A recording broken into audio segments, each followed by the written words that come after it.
Hey guys, Haz here with Shield K9. Today let's talk dominant dogs. Do you have a dominant dog? Let's find out. So dominance is the willingness to exercise power and to prevail within a social hierarchy.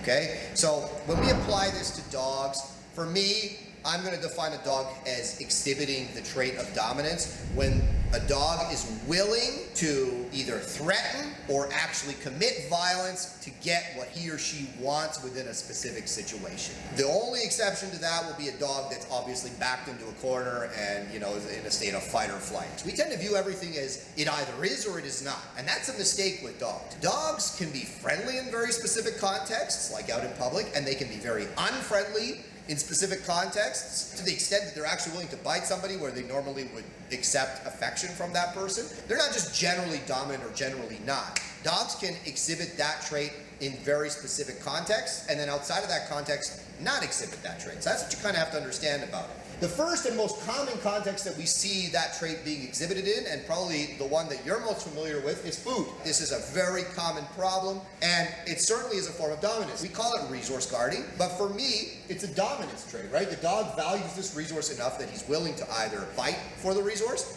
or threaten to fight for the resource. There's certainly some dogs that will just growl over the food and not actually do anything, but they're still threatening you. Now, let's talk about toys. Dog has a toy, he will bite you over the toy. Outside of that, he's a sweetheart.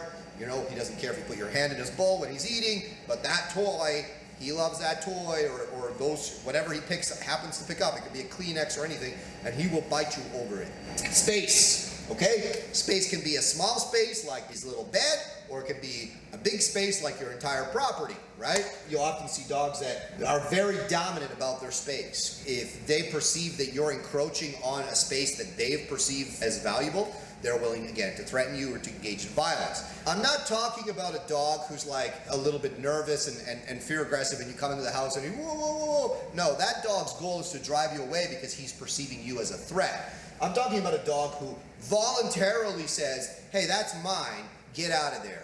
That's what I'm talking about. Offensive mindset. That's what dominance is, okay? So space is a big one. You see that a lot. A lot of truly dominant dogs, right? So for me, dogs that only exhibit this trait in one of these areas, they're exhibiting dominance, but they're not like overall dominant. What I see in like dogs that are really like in general dominant in their nature, the space one is big, and they're willing to fight to maintain their respect. Dogs, okay, so I put dogs there because there are some dogs that are only dominant with other dogs and not with humans. It's a very common thing that I've seen. Dominance within dogs is common. You'll see when two dogs meet, they kind of stand over each other, they kind of try to put their head above the other one's back. Sometimes you'll see one give in, sometimes neither of them give in, and then things escalate. So dominance in relation to dog-on-dog interaction is a very common thing, and of course you see it more in some breeds than in others. So social pressure and affection. I've seen and dealt with many dogs that deal with social pressure by exerting violence or either the threat of violence upon you. Okay? So for instance, hey, you've got to sit. That's a big one, right?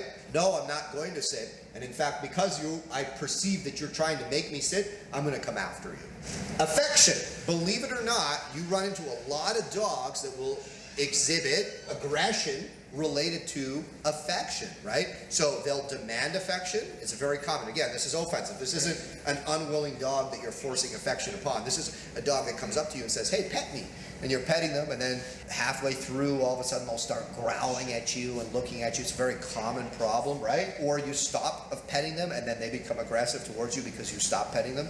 And then last but not least, work, okay? Now, you'll see a lot of dogs that exhibit dominance in the work, and this is the kind of dominance that we as dog trainers like to see, okay? So typically you'll see it a lot in bite work, dogs biting, and any kind of challenge that the decoy poses to the dog, he turns it up a notch to fight the decoy, for instance, right?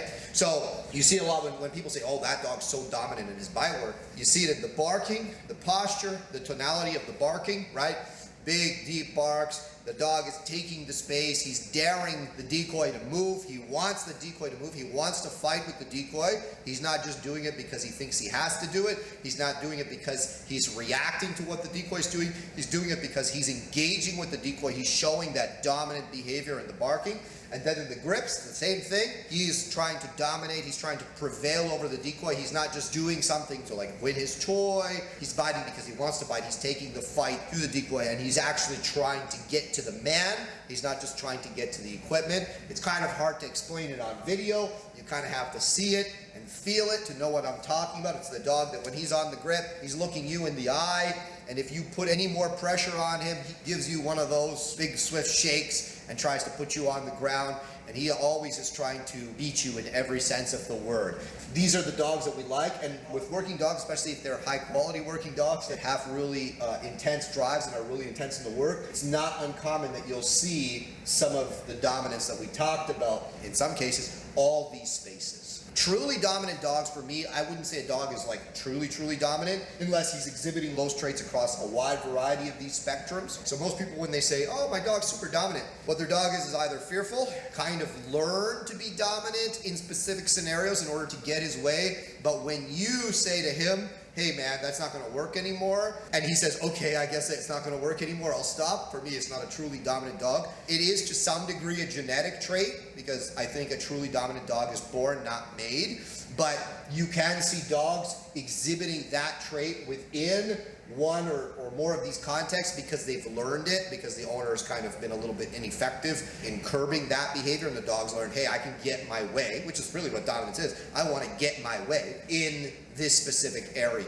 But if you really think about it, right, a truly dominant dog, even if you try to stop him from getting his way, even if you make a really serious consequence over getting his way in a specific area, maybe he loses that day, maybe he loses the next day, but he still tries again on day 3. He still tries again on day 33. And you always have to be on your P's and Q's around that dog because he's very dominant, it's bone deep in him, and he will constantly attempt to exhibit that trait if you don't manage him and maintain the training on him properly. Alright guys, I hope you liked it. Let me know in the comments below. If you disagree with me, let me know in the comments below. We have a vast suite of training courses available online, shieldk9.ca. Check us out. Thank you for watching. I hope this video helped you. See you later.